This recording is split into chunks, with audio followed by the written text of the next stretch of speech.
What's up guys, it is I, once again, Elisabet, and today guys, I want to talk about and review Ingmar Bergman's 1966 psychological drama, Persona. If you guys and gals don't know, Ingmar Bergman is one of my favorite filmmakers of all time, and he's a Swedish filmmaker, a legend in Sweden, and Persona has been a film I've been looking forward to seeing for a very long time, and finally got the chance to watch it, especially considering it stars two renowned actresses who I really love and are also legends in Sweden. They are Bibi and Liv Ullmann, who would go on to great success, and they have worked very closely with Mr. Bergman. Persona is a very unique, strange, yet very insightful film. It's very insightful in that it's a strong analysis into the human psyche and how it explores the different layers upon layers of the human condition. Ingmar Bergman, like many filmmakers of his generation, is known to take huge risks, especially when it came to taboo subject matters, and Persona is no exception. He takes so many liberties with filming Persona that I truly admire him and the actresses who work close to him. Among many great thespians he's worked with in his illustrious career, and Persona, guys, is truly amazing. I really love just how much it delves into the human psyche and how it follows these two women, one of who is played by Bibi. Her character is Sister Alma. Before we are introduced to Sister Alma, who's played very well by Bibi, Persona opens with a young boy who is just awoken from his slumber, and he starts to see this image of a woman. The image of the woman is very unclear, and we don't know how exactly these two are related. The young boy moves his hand across her face. We are later shown a series of sketches that involve these comedy sketches as well as disturbing images. These images go from a man's hand being crucified to these characters in a comedy sketch who are just, performing their comedy acts. All of these images are shown through a film reel. Back then, technology wasn't as advanced, so they had film reels in order to shoot the movies that they did. After these series of sketches and the images presented to us, the story transitions to Sister Alma, who is once again played by Bibi, and she's given a task by her superior, the head nurse at this hospital that Sister Alma works in, to care for this actress. The actress's name is Elisabeth Vogler. Elisabeth Vogler is played by Liv Ullmann, and she's also fantastic in her role as Mrs. Vogler, and she is an actress who performs on stage. Her most well-known popular role was as Electra in the stage play called Electra. During one of Elisabeth Vogler's rehearsals for her performance as Electra, she stumbled on her line, and the director was wondering why was she silent for a whole minute. During that whole minute she was silent, she begins to laugh for no reason, and they are curious as to what's wrong with her. After thorough examination on Elisabeth Vogler, she is seen to be a healthy woman, both physically and mentally. It's very strange for a woman who is healthy both physically and mentally to act this way. In order for her doctors to fully understand what is wrong with Elisabeth Vogler, they assign Sister Alma to care for her, to observe her and study her, so they can come to a conclusion as to what her problem is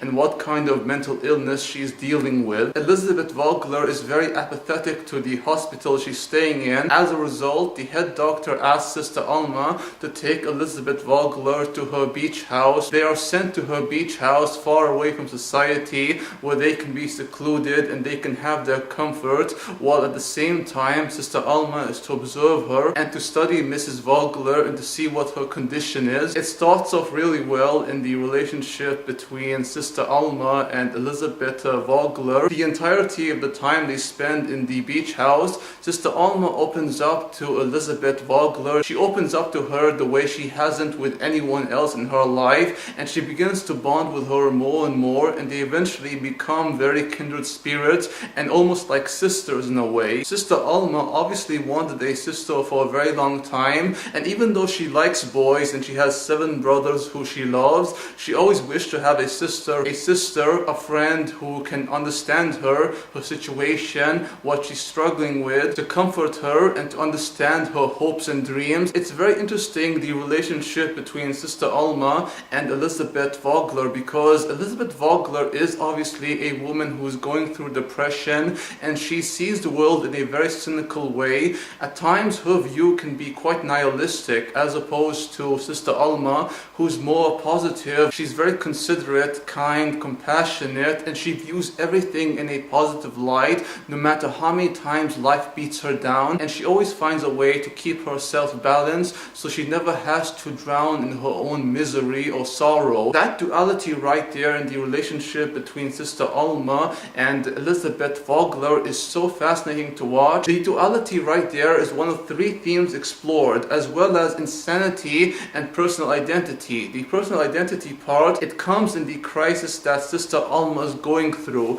which is a personal identity crisis, and how she's very confused of herself and who she is as a person. The theme of insanity is also explored very thoroughly. As Sister Alma spends so much time with Elisabeth Vogler, she slowly loses her mind and she can't distinguish between what is real and what is not. It all becomes a blur to her. The time she is confused and she's going through a crisis and she's seeing everything in a blur, it's captured so well by Ingmar Bergman, who is a master cinematographer. His cinematography, the lighting, and the shot composition is so immaculate. This film looks gorgeous, guys. It's captured so well by Ingmar Bergman. Ingmar Bergman, like many filmmakers of his generation, lives by the principle to see the world through a lens, the lens being a camera. I was taught alongside my peers while in film school to see the world through a lens. Ingmar Bergman really lives by that principle, and he understands how to shoot a movie and how to capture the story through a visual point of view. Ingmar Bergman's stories are already brilliant and they already have so many themes to explore,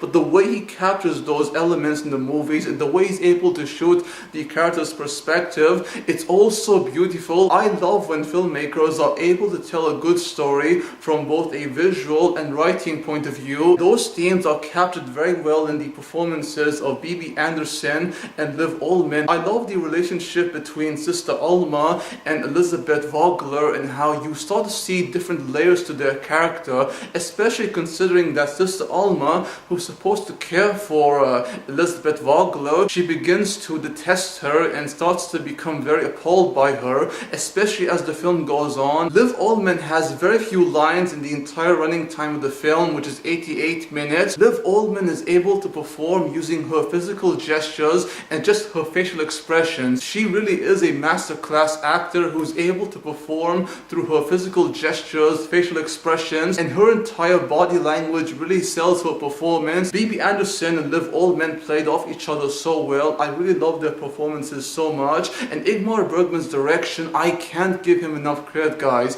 I love every one of his movies, from The Virgin Spring to The Seventh Seal to The Wild Strawberries. Every one of his movies have such immaculate cinematography. His stories are so good. There are very few filmmakers who can do what Ingmar Bergman does, and I love his films so much. I highly recommend you guys and gals watch Ingmar Bergman's psychological drama Persona. I promise you, you won't regret it. Thank you all for watching. Hope you enjoyed the video. If you did, please like, comment, subscribe if you wish, and do check out my gaming channel where I do Let's Play series, gaming content, all kind of good stuff. Until next time, peace out, take care, adios, amigos, au revoir, and sayonara.